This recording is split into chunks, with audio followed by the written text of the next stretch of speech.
Hello students, कैसे हो आप लोग। मेरा नाम है शिवम शुक्ला और एक बार फिर से स्वागत है आपका मेरे यूट्यूब चैनल अंडरस्टैंडिंग ह्यूमैनिटीज में। आज हम लोग लेकर आ गए हैं part 2 of the nationalism in Europe. ठीक है, देखिए, आज हम लोगों ने पार्ट 1 में एंड किया था, हम लोगों ने नेपोलियन बोनापार्टे पे एंड किया था कि नेपोलियन बोनापार्टे क्या था, नेपोलियन बोनापार्टे के मेजर्स कौन कौन से थे, उसने क्या क्या लागू किया। याद करो, उसने सिविक कोड लागू किया था, सिविल कोड जिसको हम कहते हैं 1804 का। ठीक है, और उसमें हम लोगों ने पढ़ा कि क्या क्या चीजें लाई थी। तो पार्ट 1 एक बार जरूर देख के आना, ठीक है, ताकि फिर आप लोग पार्ट 2 को और अच्छे से समझ पाओगे। ठीक है, अब हम लोग आ चुके हैं beginning of nationalism in Europe में। ठीक है, कि यूरोप का जो नेशनलिज्म है, राष्ट्रवाद की भावना कहां से आई।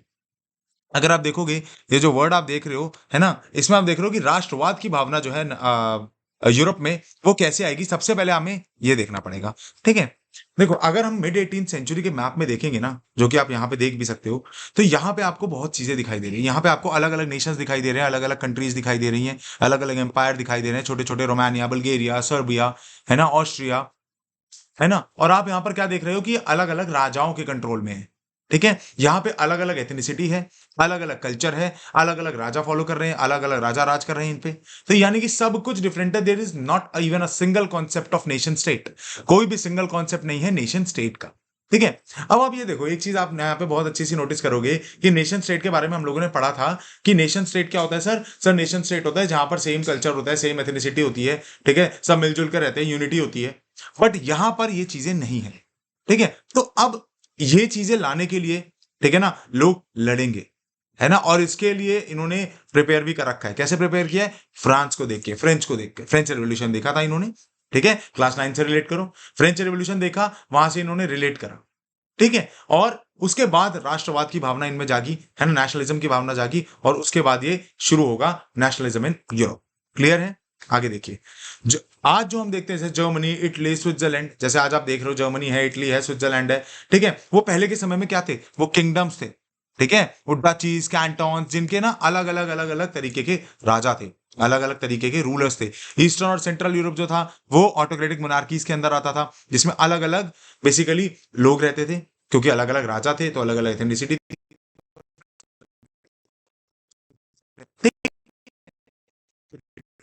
वहां पे कोई भी कल्चर आइडेंटिटी, एक कलेक्टिव आइडेंटिटी नहीं थी। अभी जस्ट मैंने आपको बताया, अलग अलग भाषाओं को बोलते थे वो।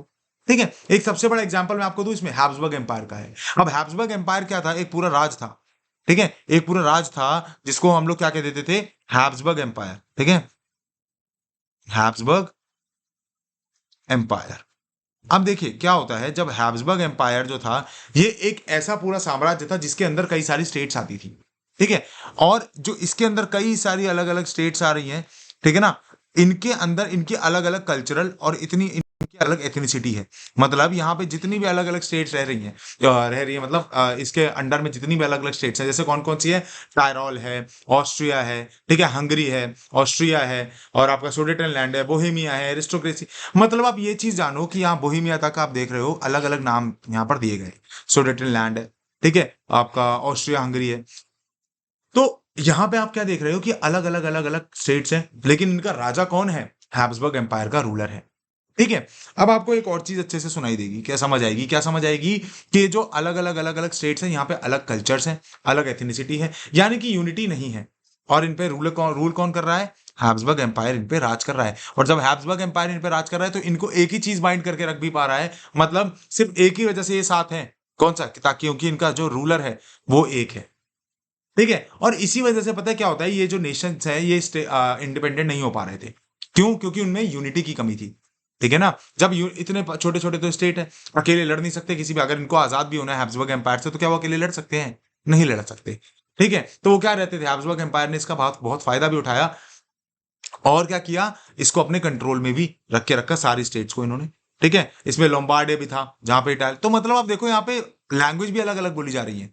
ठीक है, जो इन जगहों पर है, यहाँ पे जर्मन बोली जा रही है, कौन कौन सी जगहों पे? बोहेमिया में, सुडेटनलैंड में, टैरोल में, ऑस्ट्रिया में, है ना। और वहीं अगर आप देखोगे तो लोम्बार्डी और वेनेशिया में इटली भाषा बोली जा रही है ना। कौन सी भाषा बोली जा रही है? इटली भाषा। हंगरी में half of the population speak Magyar, कहीं पे मैग्यार बोली जा रही है। अलग अलग गैलिशिया, पोलिश, तो मतलब अलग अलग भाषाओं, अलग अलग कल्चर, अलग अलग एथेनिसिटी से बना हुआ था उस दौरान यूरोप। ठीक है, और हैब्सबर्ग एम्पायर का मैंने आपको एक बहुत शानदार सा एग्जांपल भी दिया कि कैसे अलग अलग लोग थे। तो अब सोचो ना, जब अलग अलग लोग तो यूनिटी कहां से आएगी, है ना? सही बात है, जब अलग अलग लोग हैं तो यूनिटी कैसे आएगी? ठीक है, चलो। Besides these three dominant groups, there also lived within the boundaries of the empire a mass of subject peoples: Bohemians and Slovaks to the north, Slovens and Caranols, Croats to the south, Romans to the east and Transylvania. इतना important नहीं है ये, बस इतना जान लो कि culture और ethnicity अलग अलग थी, और वहीं इन्होंने नाम भी दिए हुए हैं कि नॉर्थ में स्लोवैक्स रह रहे हैं, ठीक है, साउथ में क्रोएश रह रहे हैं। इतना जान लो बस, अननेसेसरी फालतू में चीजें पढ़ने की जरूरत नहीं है। Such differences did not easily promote, और इसकी वजह से यूनिटी नहीं हो पा रही है, और बस इनको एक कौन रख रहा है? एक सिंगल एम्पायर। अगर ये ना हो तो ये टूट जाए, आपस में युद्ध लड़के मर जाए, ये कुछ भी कर सकते हैं। ठीक है, इनको एक कौन रख रहा है? हैब्सबर्ग एम्पायर, याद रखना। ठीक है, चलिए नेक्स्ट पेज पे आ जाते हैं। इसी दौरान क्या हो रहा है कि देखो, ये आपने एक सिनेरियो पढ़ लिया कि कैसा है यूरोप। ठीक है, जब किसी देश में नेशनलिज्म लाना है, किसी देश में राष्ट्रवाद की भावना को प्रकट करना है, किसी देश में कोई रेवोल्यूशन लाना है, तो you'll have to understand the basic structure. You'll have to understand the basic structure. You'll have to understand कि कौन कौन सी चीजें जो हैं वो उस दौरान उस देश में चल रही हैं। तो हमने एक सिनेरियो जाना कि वहां का कल्चर कैसा। अब हम जानते हैं कि वहां पे कौन कौन से लोग रहते हैं। वहां पे दो तरीके के लोग रह रहे हैं इस समय। सबसे ज्यादा जो पावरफुल लोग हैं वो हैं आपके एरिस्टोक्रेट्स। कौन कौन है? एरिस्टोक्रेट्स। ठीक है, वहां पे जो पावरफुल लोग हैं वो है एरिस्टोक्रेट्स, और वहीं पे जो दूसरे हैं वो कौन है? मिडिल क्लास के लोग। कौन है? Middle class. ठीक है, अब दो तरीके के लोग हैं यहाँ पर। एरिस्टोक्लास जो है एक डोमिनेंट क्लास है, अमीर लोग हैं, पैसे वाले लोग हैं, जो खुद की चलाना चाहते हैं। बेसिकली एरिस्टोक्रेट क्या होते हैं? ऐसे लोग जो ऑटोक्रेटिक है, जो खुद की चलाना चाह रहे हैं। ठीक है, डोमिनेंट क्लास है, पावरफुल क्लास है, रिच एमिनेंट क्लास है। ठीक है, लेकिन ये ना यूरोप में इनका प्रोपोर्शन कम है। हर जगह यही होता है, अमीरों की प्रोपोर्शन थोड़ा सा कम होता है और गरीब थोड़े से ज्यादा होते हैं। ठीक है, और बाकी की जो यूरोप की पॉपुलेशन है वो किसानों की है, जमींदारों की है, बिजनेसमैन है, ट्रेडर्स हैं। ठीक है, ये लोग हैं। अब इंडस्ट्रियल रिवॉल्यूशन भी हुआ, आपने देखा अभी इंडस्ट्रियल रिवॉल्यूशन जो है वो ब्रिटेन में चल ही रहा था इस दौरान। ठीक है, 13 सेंचुरी के अराउंड अराउंड स्टार्ट हुआ, और उसके बाद ये चलता रहा चलता रहा। ठीक है, और इंडस्ट्रियल रिवॉल्यूशन हो रहा है, इसकी वजह से कई वर्किंग क्लास का भी इमरजेंस हो रहा है, लेबर क्लास या वर्किंग क्लास का इमरजेंस हो रहा है। ठीक है, तो उससे क्या हो रहा है? कई सारे स्मॉल इंडस्ट्रियलिस्ट हो गए, बिजनेस हो गए, प्रोफेशनल हो गए, who form the middle class gained prominence. अब देखो, अब आप खुद सोचो थोड़ा सा, 1789 में क्या हो रहा है? आपका ये रेवोल्यूशन चल रहे हैं, उसके बाद यूरोप का हाल क्या है? इसी दौरान 18वीं शताब्दी में इंडस्ट्रियल रिवॉल्यूशन की भी शुरुआत हो रही है। 18th सेंचुरी के दौरान, शायद मैंने 13 बोल दिया था, उसको उसको आप इग्नोर कर देना। 18th सेंचुरी के दौरान जो है क्या हो रहा है? इंडस्ट्रियल रिवॉल्यूशन की शुरुआत हो रही है। अब जब इंडस्ट्रियल रिवॉल्यूशन की शुरुआत हो रही है, मशीनरी सेटअप हो रही है, तो क्या हो रहा है? मिडिल क्लास प्रोमिनेंट हो रहा है धीरे धीरे। ठीक है, मिडिल क्लास कैसा हो रहा है? प्रोमिनेंट हो रहा है। यहाँ पे लोग जो है एक एक गरीबी रेखा को पार करके एक थोड़ा सा वेल सेटल्ड हो रहे हैं। ठीक है, अब जब वेल सेटल्ड हो रहे हैं तो उससे क्या होगा? जब वेल सेटल्ड हो रहे हैं तो क्या होगा? उनको और चीजें और मौकों की तलाश है, और मौके उनको यहां पर नहीं मिल पा रहे हैं, क्योंकि यहाँ के हालात ही बेकार हैं यूरोप के। ठीक है, अब क्या करेंगे? मिडिल क्लास क्या करेगा? रिवोल्यूशंस प्लान करेगा। अब समझ आ रहा है मिडिल क्लास क्यों प्लान कर रहा है? तो मिडिल क्लास जो है हमारे यहाँ पे हर जगह पूरे वर्ल्ड में अगर आप देखोगे तो मिडिल क्लास का एक अपनी वैल्यू रही है। भारत में भी मिडिल क्लास ने बहुत बड़ा रेवोल्यूशन किए। ठीक है, आपका रशिया में, आपका फ्रांस में, अमेरिका में। ठीक है, तो हर जगह मिडिल क्लास ने एक बहुत इंपॉर्टेंट भूमिका निभाई है। ऐसे ही यहां पर भी क्या हुआ? मिडिल क्लास ने एक गुड प्रोमिनेंस तो गेन कर लिया है, थोड़े बहुत पैसे इनके पास आ गए हैं, और अब ये चाहते हैं कि हमें और अच्छा ट्रेड में फ्लरिश करना है। We also want to flourish in the trade, so they are what they are doing is they are planning an insurrection. अब वो लोग प्लान कर रहे हैं कि हम लोग कैसे यहाँ पे राष्ट्रवाद, अब धीरे धीरे उनमें राष्ट्रवाद की भावना भी जाग रही है। वो चाहते हैं कि हमारे देश में ऐसी कुछ चीजें हो जाए कि हमारा बिजनेस भी अच्छे से फ्लरिश करे। ठीक है, these classes supported the abolition of aristocratic privileges. ये क्या चाहते हैं कि जो एरिस्टोक्रेट्स हैं, ठीक है, एरिस्टोक्रेट्स को जो प्रिविलेजेस मिलते हैं, जो उनको पहले ही सुविधाएं मिलती हैं, एरिस्टोक्रेट्स को, जो रिच नोबल पीपल हैं, इनको टैक्स से एग्जेम्पशन दिया जाता है। याद करो ना फ्रेंच रेवोल्यूशन, नाइन्थ में चलो। ठीक है, तो नाइन्थ में से कनेक्ट करते जाओ, और नाइन्थ से आपको क्या समझ आ जाएगा कि कैसे वहां पे एरिस्टोक्रेट्स को बहुत सारे जो इनको प्रोविजंस मिलते थे, और बहुत सारे इनको छूट मिल जाती थी। ठीक है ना, कई बहुत ज्यादा डिस्काउंट्स मिले गए, कई जगहों पे टैक्सेस से एग्जेम्पशन मिल गया था इनको। ठीक है, तो ये चाहते कि ये प्रिविलेजेस अब क्या होने चाहिए? खत्म होने चाहिए। इक्वालिटी को डिमांड करते थे, और आइडिया ऑफ नेशनलिज्म, राष्ट्रवाद की भावना को प्रमोट करते थे। क्या, आइए आगे देखते हैं। अब लिबरल नेशनलिज्म क्या होता है? देखो, इसी दौरान क्या हो रहा है, जैसे ही मिडिल क्लास आया, मिडिल क्लास के आते ही क्या हुआ, एक आइडियोलॉजी डेवलप होनी शुरू हो गई जिसको हम कहते हैं लिबरल नेशनलिज्म। ठीक है, अब लिबरल नेशनलिज्म जो था ये अर्ली 19th सेंचुरी, उसी दौरान सब चल रहा है, 19 सेंचुरी के अराउंड और लेट 18th सेंचुरी और अर्ली 19th सेंचुरी के बीच में ये सारी बातें हो रही। ठीक है, और लिबरलिज्म क्या होता है, एक लैटिन रूट वर्ड से बना हुआ है जिसका क्या मतलब होता है, फ्री। इंपॉर्टेंट है, क्वेश्चन बनता है। ठीक है, जो बेसिकली क्या चाह रहा है, जो न्यू मिडिल क्लास क्या चाहता है आज के समय में, न्यू मिडिल क्लास चाहता है कि अब हमें आजादी चाहिए। आजादी किससे, हमें चाहिए दो तरीके की लिबरलिज्म। पहला है आपका पॉलिटिकल लिबरलिज्म, पहला क्या है, पॉलिटिकल लिबरलिज्म, और दूसरा क्या है, इकोनॉमिक लिबरलिज्म। दूसरा है आपका इकोनॉमिक लिबरलिज्म। ठीक है, तो दो तरीके की आजादी, दो तरीके के लिबरलिज्म चाहिए, पॉलिटिकल लिबरलिज्म और इकोनॉमिक लिबरलिज्म। तो पॉलिटिकल लिबरलिज्म क्या होता है, देखो अभी हम थोड़ा सा मैं आपको समझाऊंगा पॉलिटिकल लिबरलिज्म क्या होता है, थोड़ा सा यहाँ पे इसको और लाइन बाय लाइन पढ़ लेते हैं ताकि कोई भी प्रॉब्लम, कोई भी चीज छूटे ना। ठीक है ना, एनसीईआरटी में कुछ भी नहीं छूटेगा। ठीक है, liberalism had stood for the end of autocracy and clerical privilege. Simple सी बात है, लिबरलिज्म मैंने अभी आपको बताया क्या चाहिए, लिबरलिज्म मतलब आजादी। आजादी किससे, क्लेरिकल प्रिविलेजेस से, ऑटोक्रेसी से। ठीक है, a constitution and representative government through parliament. और क्या चाहते थे ये लोग कि पार्लियामेंट के थ्रू हमें आजादी मिले, सॉरी रिप्रेजेंटेशन मिले, जैसे भारत में होता है। आप भारत में क्या देखते हो, हम अपने रिप्रेजेंटेटिव्स को चुन के आगे पार्लियामेंट में भेजते हैं, आगे संसद में भेजते हैं, तो वो भी यही चाहते थे। फिर देखो, 19th century liberals also stressed the inviolability of private property, yet equality before the law did not necessarily stand for universal suffrage। अच्छा, एक चीज और जान लेना कि जो आपके जो ये जो लिबरल्स थे, वो कभी भी ना उन्होंने यूनिवर्सल सफरेज पे ध्यान नहीं दिया। ठीक है ना, उन्होंने कभी यूनिवर्सल सफरेज बोला। ठीक है, फ्रेंच रेवोल्यूशन में भी अगर आप याद करोगे तो फ्रेंच रेवोल्यूशन में भी क्या था, एक्टिव सिटीजन थे। ठीक है, एक्टिव सिटीजन फेंकते थे या फिर जो लोग पैसे दे सकते थे, ठीक है ना, रिच पीपल, उनको वोट करने का अधिकार था। ये 3 दिन के लेबर की एक के इक्वलेंट जितना बंदा, जो बंदा एक दिन में पैसा कमा रहा है वो वोट कर सकता था, याद आया। ठीक है, तो 9th से कनेक्ट करते हो चलो इसको। ठीक है, तभी आप इसको समझ पाओगे। अब जिन्हें 9th नहीं पढ़ी उनके लिए थोड़ा प्रॉब्लमेटिक होगा, इसलिए मैं थोड़ा सा साइड साइड से रिवाइज करवाता चल रहा हूं कि कैसे वहां पे चीजें होती थी, ताकि आप रिलेट कर पाओ। दोबारा तो 9th पढ़ने बैठोगे नहीं, वो भी इस समय जब मिड टर्म सर पे। ठीक है, अब इस दौरान क्या हो रहा है कि फर्स्ट पॉलिटिकल एक, अब धीरे धीरे क्या होगा, पॉलिटिकल लिबरलिज्म की बात आनी शुरू हो जाएगी। ठीक है, पॉलिटिकल लिबरलिज्म की बात आनी शुरू हो जाएगी। और पॉलिटिकल लिबरलिज्म क्या होता है, पॉलिटिकल लिबरलिज्म में 3 पॉइंट रट लो इस चीज को, कि ये लोग ऐसा लिबरलिज्म, मतलब राजनीतिक आजादी चाहते थे। मतलब कि हमें वोट देने का अधिकार हो, सबसे पहले कि हमें जो है वोट देने का अधिकार हो। ठीक है, and to get elected was granted exclusively to the, क्योंकि जो अभी तक जो वोट देने का अधिकार था वो किसको था, प्रॉपर्टी ओनिंग मैन को। अब लोग क्या चाह रहे थे कि सबको समान अधिकार, यानी कि यूनिवर्सल अडल्ट सफरेज होना चाहिए। ठीक है, तो पहला पॉइंट तो आपको यहां दिख गया। ठीक है, क्योंकि विमेन्स को भी कहीं अलाउड नहीं था, मैन विदाउट प्रॉपर्टी को भी कहीं अलाउड नहीं था, है ना। हालांकि बीच में जैकबिन्स ने थोड़े समय के लिए, जैकबिन जब याद करो मैक्सिमिलियन रॉबेस्पियरे जो था, इन्होंने जैकबिन क्लब बनाया था, तो उस दौरान आपने देखा भी था कि जैकबिन्स के समय में थोड़े टाइम के लिए इनको मिल गया था, बट नेपोलियन ने आके फिर से इसको रिमूव कर दिया था। ठीक है ना। Throughout the 19th and early 20th century, women and non-propertied men organized opposition movements demanding equal political right in the, है ना। तो ये लोग क्या चाहते थे, पॉलिटिकल लिबरलिज्म में क्या चाहिए, पॉलिटिकल लिबरलिज्म में सिर्फ सिर्फ क्या चाहिए, इक्वल वोटिंग राइट। ठीक है, इक्वल वोटिंग राइट, और विमेन्स को भी अधिकार दो, कि विमेन्स को भी वोट का अधिकार दो।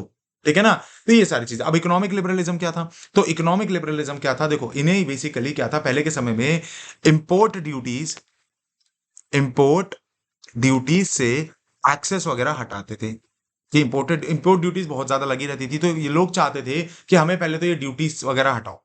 ठीक है ना, क्योंकि हम ट्रेड नहीं कर पा रहे। अब सिंपल सी बात है ना यार, आप खुद सोचो, आप ए जगह से बी जगह पर ट्रेड करने जा रहे हो और वहां आपको इंपोर्ट ड्यूटी भी पे करनी पड़ रही है, तो क्या फिर क्या ही बचेगा पैसे के नाम पे आपके पास। ठीक है, तो ये लोग ये चाहते थे। ड्यूरिंग द 19th सेंचुरी एक बहुत स्ट्रॉन्ग डिमांड भी थी कि जैसे हम लोग अभी एग्जांपल्स भी लेंगे कि ये इंपोर्ट ड्यूटीज हटाओ, हमें इकोनॉमिक लिबरलिज्म चाहिए। अभी और भी एग्जांपल्स इसके बारे में हम लोग पढ़ेंगे। During the 19th century this was a strong demand of the emerging middle class. ठीक है, और मिडिल क्लास की बहुत ज्यादा डिमांड थी, कौन कौन से, इकोनॉमिक लिबरलिज्म और आपका पॉलिटिकल लिबरलिज्म। ठीक है, let us take the example of the German speaking regions in the first half of the 19th century. अब जर्मनी का एक एग्जांपल मैं आपको लेके दिखाता हूं कि जर्मनी के साथ हुआ क्या था। देखो जर्मनी में बेटा हुआ क्या, कि जर्मनी में नेपोलियन ने क्या किया, जर्मनी बेसिकली उस दौरान कैसा था, देखो जर्मनी उस दौरान कैसा था? तो जर्मनी में ना बहुत छोटी छोटी प्रिंसिपैलिटीज थी, अराउंड 39 स्टेट्स का ये बटा हुआ था। नेशन स्टेट ये भी नहीं था, ऑब्वियस सी बात है, ये भी तो स्ट्रगल ही कर रहा है। तो ये भी 39 स्टेट्स में बटा हुआ था। तो मैं बना के क्या ही दिखाऊं, अब याद रखो। इसमें जो कॉन्फेडरेसी थी ये कितनी थी? 39 स्टेट्स की कॉन्फेडरेसी थी। अब इनमें 39 स्टेट अलग अलग। अब आप खुद सोचो क्या इनके साथ प्रॉब्लम थी। 39 स्टेट इसमें अलग अलग, सब में अलग अलग करेंसीज चल रही हैं। ठीक है, सब में अलग अलग करेंसीज चल रही हैं। तो क्या लिखा है देखो, each of these possesses its own currency, सबकी अलग अलग करेंसी, सब में अलग अलग वेट, सब में अलग अलग मेजर्स। अब आप जानोगे सर ये क्या? देखो, सबकी अलग अलग करेंसीज तो समझ आ गया ना, मतलब एक जगह कोई और करेंसी चल रही है, एक जगह कोई और करेंसी चल रही है, एक जगह कोई और करेंसी चल रही है। ठीक है ना? अब जब ऐसे चीजें होने लगी तो क्या होगा बेटा? तो क्या होगा? ट्रेड करने में बहुत दिक्कत होगी या नहीं होगी? सेकंड चीज क्या हो रही है कि देखो, सबसे पहला पॉइंट क्या हो गया? डिफरेंट करेंसीज, याद रखो पहले तो। ठीक है, सबसे थोड़ा राइटिंग को ध्यान देना। Different currencies. सेकंड पॉइंट आप देखोगे तो क्या हो गया?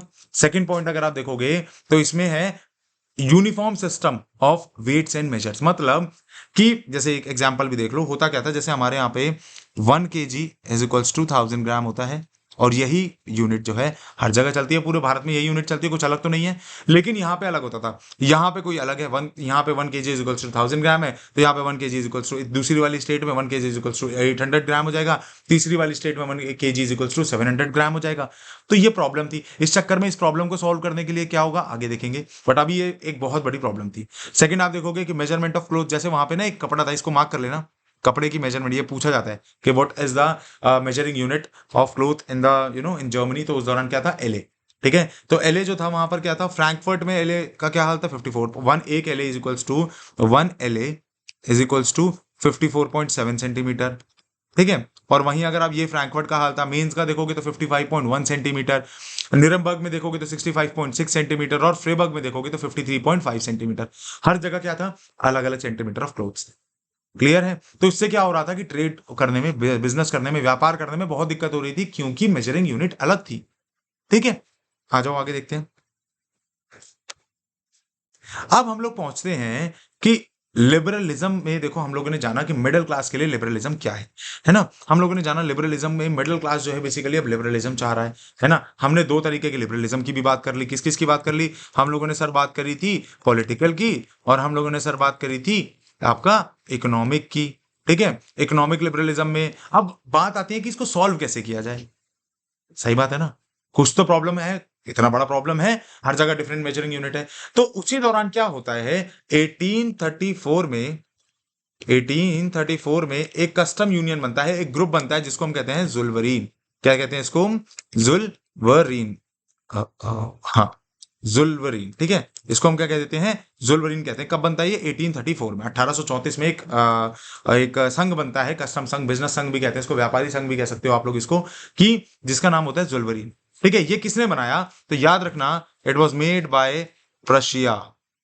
It was made by Prussia. Prussia मतलब जर्मनी। जर्मनी के पास ही था पहले, अब तो जर्मनी के अंदर ही है, तो प्रशिया। ठीक है, कई जर्मन स्टेट ने इसको ज्वाइन भी किया। अब इसमें क्या था? इसने बहुत अच्छा काम किया। इसको हम लोग ये भी बोल सकते हैं कि इसमें बेसिकली इसको हम लोग कहते हैं इकोनॉमिक यूनिफिकेशन ऑफ जर्मनी भी कहते हैं, ये याद रखना। इकोनॉमिक यूनिफिकेशन ऑफ जर्मनी भी इसको कह देते हैं। ठीक है, कॉम्पिटेटिव वाले बच्चे खासकर ध्यान रखना, क्वेश्चन पूछा जाता है और पूछा गया भी है। Economic unification of Germany. ठीक है, अब देखो क्या हुआ। उसी दौरान क्या होता है, the union abolish tariff barrier. और इस यूनियन ने क्या किया? सबसे मेजर काम, टैरिफ बैरियर। टैरिफ बैरियर मतलब क्या होते हैं? जो टैक्स लगे हुए हैं ना, जो टैक्स पे करना पड़ रहा है बेचारे ट्रेडर्स को इधर से उधर जाने के लिए, वो हटा दिए। टैक्सेस को रिमूव कर दिया, स्मूथ ट्रेडिंग कर दी इन्होंने। ठीक है, नंबर ऑफ करेंसीज भी कम कर दी, फ्रॉम ओवर 30 टू 2। सोचो, दो करेंसीज हो गई, पहले कितनी थी? 30 करेंसीज थी, अब कितनी हो गई? दो। कितना फायदा हो गया? हुआ या नहीं फायदा? हो कितना अच्छा था ये जोल्वरिन। आगे देखो, इंट्रोडक्शन ऑफ रेलवेज। इन्होंने रेलवेज को इंट्रोड्यूस करवाया ताकि सामान का आना जाना कर सके। सिंपल सी भाषा में, सामान को इधर से उधर ले जाना, भैया व्यापार चाहिए तो क्या करना पड़ेगा? रेलवे का होना बहुत जरूरी है। फिर creation of network of railways इन्होंने, अब उससे क्या हुआ, जैसे ही रेलवे बनना शुरू हुआ, इकोनॉमिक यूनिफिकेशन एक स्ट्रेंथन होने लगा, है ना? यानी कि इकोनॉमिक लिबरलिज्म पे बात करी और उसको सॉल्व किसने किया? जुल्वरीन ने, 1834 में। प्रश्न क्वेश्चन बनता है।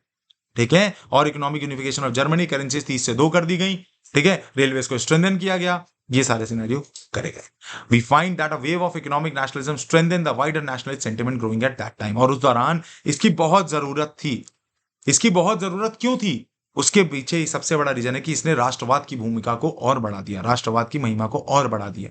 जो लोगों में जोश था कि अब हमें देश को एक करना है, हमें यूरोप को एक करना है, हमें नेशन स्टेट्स बनानी है, उसको और जगा दिया, क्योंकि अब लोगों के पास पैसा भी धीरे धीरे आ रहा है। ठीक है, समझ में आया?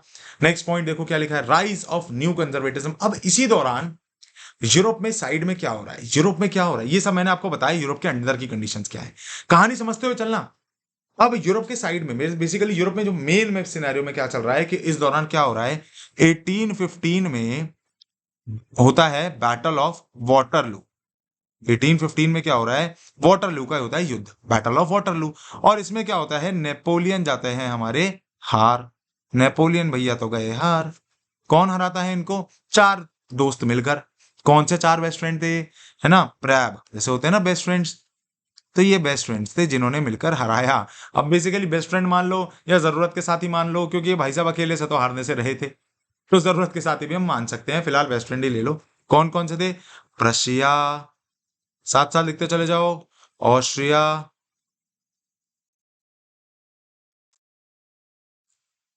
ऑस्ट्रिया, रशिया और ब्रिटेन। ठीक है, ये चारों ने मिलकर किसको हरा दिया था? नेपोलियन बोनापार्टे को हरा दिया। अब क्या होगा, नेपोलियन बोनापार्टे तो हार गया, अब क्या यूरोप बदल जाएगा? देखते हैं। अब देखो क्या होता है, जब नेपोलियन ने हारना शुरू किया, नेपोलियन तो हार गया, उसी दौरान क्या हुआ, कंजर्वेटिव्स ने टेक ओवर कर लिया। उसी के बाद क्या हुआ, बेसिकली एक मीटिंग हुई 1815 में। ठीक है ना, 1815 में एक मीटिंग हुई जिसको हम कहते हैं ट्रीटी ऑफ वियना। अब ट्रीटी साइन होती है ना, है ना, तो ट्रीटी ऑफ वियना साइन हुई। ट्रीटी ऑफ वियना जब साइन हुई, तो ट्रीटी ऑफ वियना को जो लीड किया था वो याद रखना, कहां पर थे हम लोग, ठीक है, देखो कंजर्वेटिव्स कौन थे ये अभी बताएंगे हम लोग, है ना। In 1815 representative of the European power Britain, ये प्रैब आ गया आपका, who had collectively defeated Napoleon, met at Vienna to draw up a settlement. अब ये लोग ट्रीटी ऑफ वियना पे मिले। कहां पर मिले ये लोग मिले वियना में, और वहां पे एक संधि, एक ट्रीटी साइन करी जिसको हम कहते हैं ट्रीटी ऑफ वियना।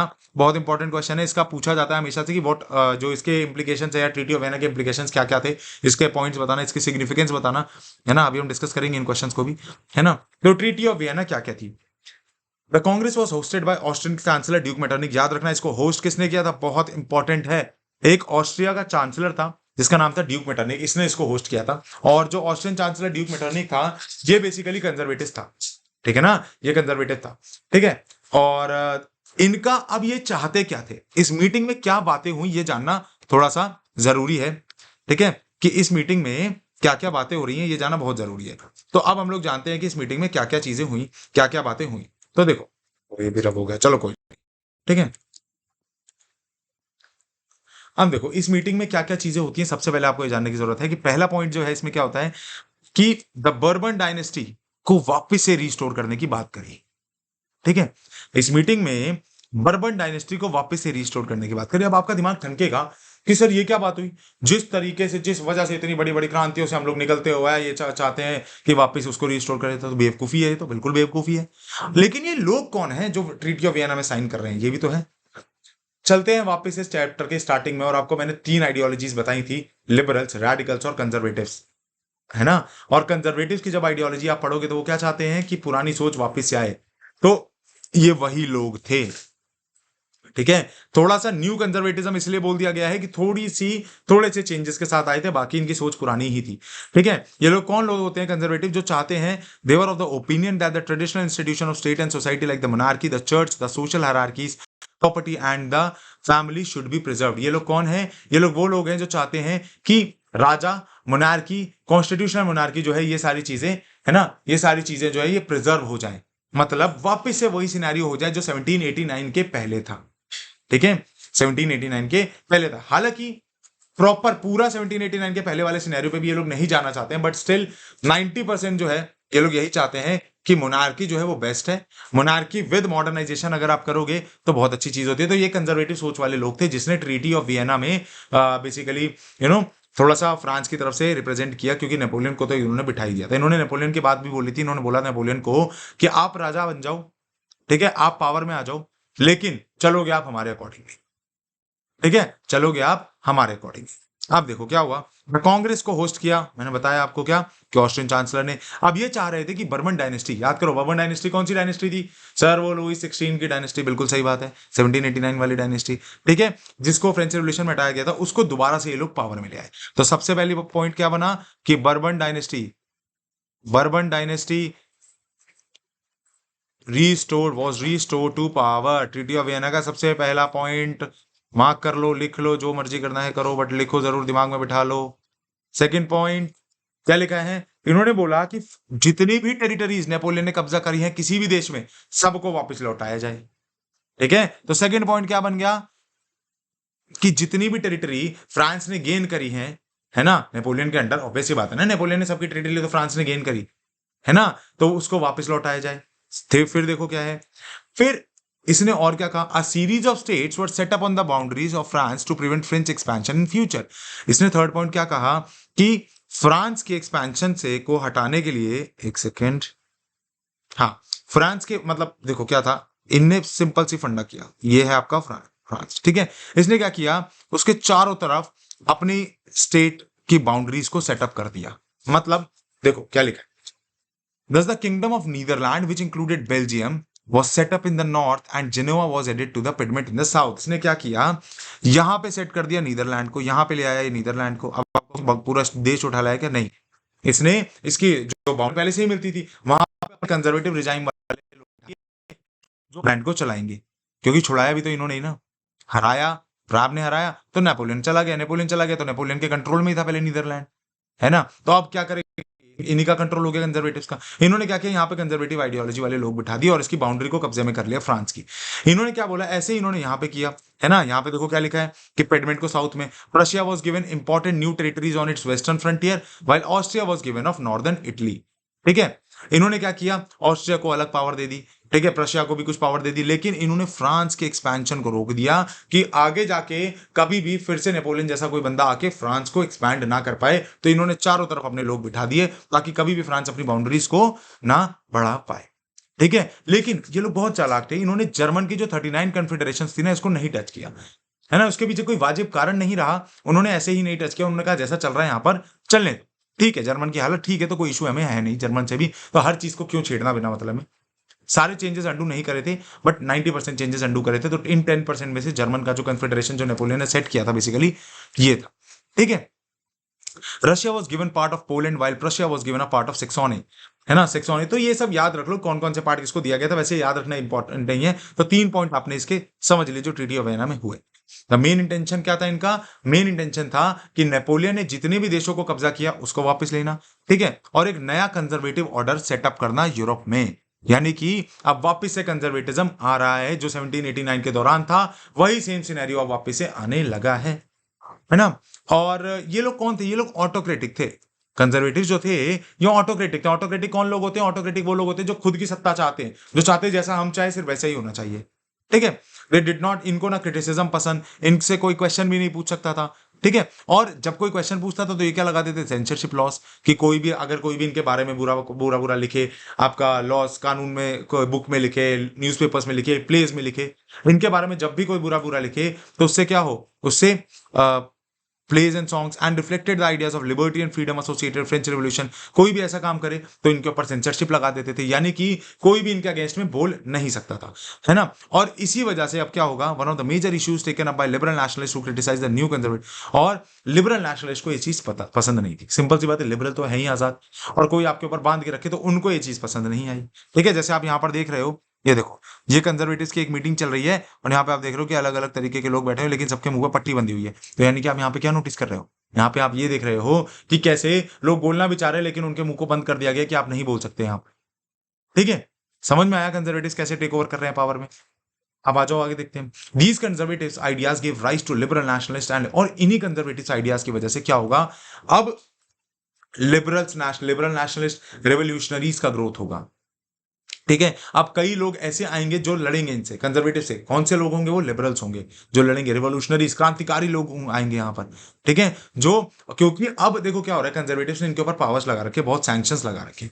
अब जब कंजर्वेटिव्स ने इनके ऊपर सैंक्शंस लगा रखे हैं तो ये लोग क्या चाहेंगे कि लिबरल्स जब भी उठेंगे अपराइज करेंगे, कंजर्वेटिव्स उनको दबाने की कोशिश करेंगे, तो लिबरल्स और कंजर्वेटिव्स के बीच में क्लैश होगा।